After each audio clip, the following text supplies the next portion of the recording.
Assalamu alaikum wa rahmatullahi wa barakatuh. Que la paix, la miséricorde et les bénédictions d'Allah soient sur vous. Bienvenue sur Tariq An-Nour, la voie de la lumière. Aujourd'hui, nous allons plonger ensemble dans un sujet qui touche profondément nos vies, ce qui détruit les mariages musulmans. Un mariage peut être une lumière qui rapproche deux âmes vers Allah, ou bien une épreuve qui les éloigne de lui. Alors, posons-nous ensemble une question. Qu'est-ce qui fait qu'un amour béni par Allah se transforme en douleur et en rupture? Partie 1. L'orgueil. Le poison silencieux. L'orgueil est une barrière invisible qui se dresse doucement entre deux cœurs. Il ne crie pas, il ne frappe pas, mais il s'installe en silence. Quand un mari pense qu'écouter son épouse est une faiblesse, quand une épouse croit qu'admettre ses torts est une humiliation, alors l'amour se fissure. Le couple ne se détruit pas d'un coup, mais petit à petit, sous le poids de ce poison subtil. Dans le Coran, Allah met en garde contre cette attitude. Ne détourne pas ton visage des hommes et ne marche pas sur terre avec arrogance, car Allah n'aime pas le présomptueux plein de glorioles. Sourate 31, Luqman, verset 18.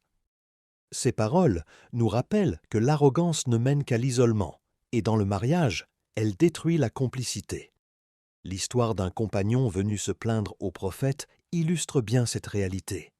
Le messager de Dieu lui rappela avec douceur: « Le croyant le plus parfait dans sa foi est celui qui a le meilleur comportement, et les meilleurs d'entre vous sont ceux qui sont les meilleurs avec leurs épouses. » Alors, la question est là, directe mais essentielle. Dans ton couple, veux-tu gagner un débat ou préserver la paix de ton foyer?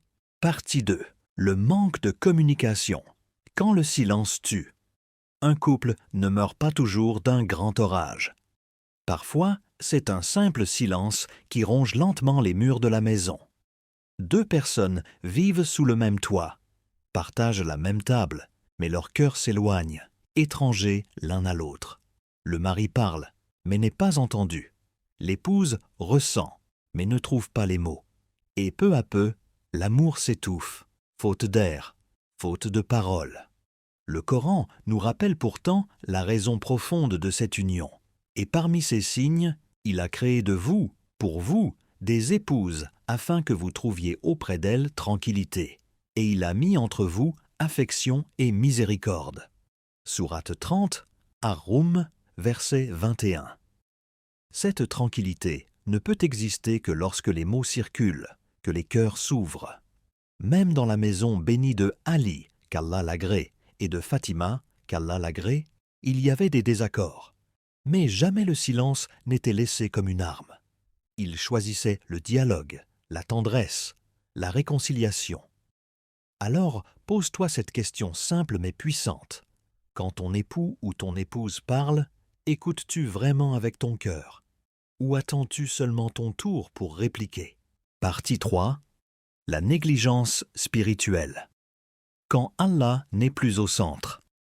Un mariage musulman n'est pas un simple contrat, ni seulement une promesse entre deux êtres. C'est avant tout une alliance faite devant Allah. Quand cette dimension disparaît, le couple s'affaiblit. On croit s'aimer de nos propres forces, mais tôt ou tard, l'amour se fane si Allah n'est plus au centre. La prière est le cœur battant de la maison. Quand elle cesse, c'est comme si la lumière s'éteignait pièce après pièce. Les murs sont là, les habitudes aussi, mais la baraka s'échappe.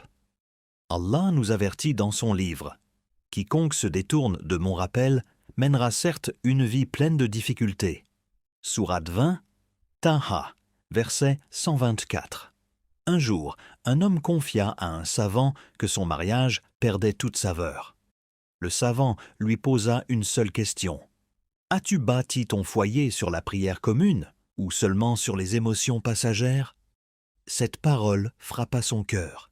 Il réalisa que sa maison avait besoin du parfum du Coran et de la lumière du dhikr, non pas seulement de beaux mots d'amour. Et toi, ton foyer est-il un lieu de rappel d'Allah, ou bien seulement un espace de routine et d'habitude? Partie 4. Les attentes irréalistes. Quand on veut l'impossible. Dans bien des foyers, la rupture ne vient pas du manque d'amour, mais du poids des attentes irréalistes. On cherche dans l'autre un sauveur, un refuge absolu, une perfection que seul Allah peut incarner. Le mari attend de son épouse qu'elle ne faiblisse jamais. L'épouse attend de son mari qu'il comble tous ses vides. Mais l'être humain est fragile par nature, et demander l'infini à un cœur limité, c'est préparer le terrain à la déception. Le Coran nous le rappelle avec clarté. L'homme a été créé faible. Sourate 4, An-Nisa, verset 28. Le conjoint n'est pas la guérison, mais un compagnon de route. La véritable guérison, la paix intérieure, vient d'Allah seul. Une femme se présenta au prophète, se plaignant de son mari.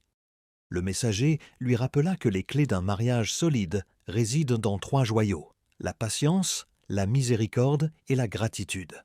Sans eux, même le plus grand amour s'épuise. Et toi, attends-tu de ton mari ou de ton épouse ce qu'Allah seul peut déposer dans ton cœur?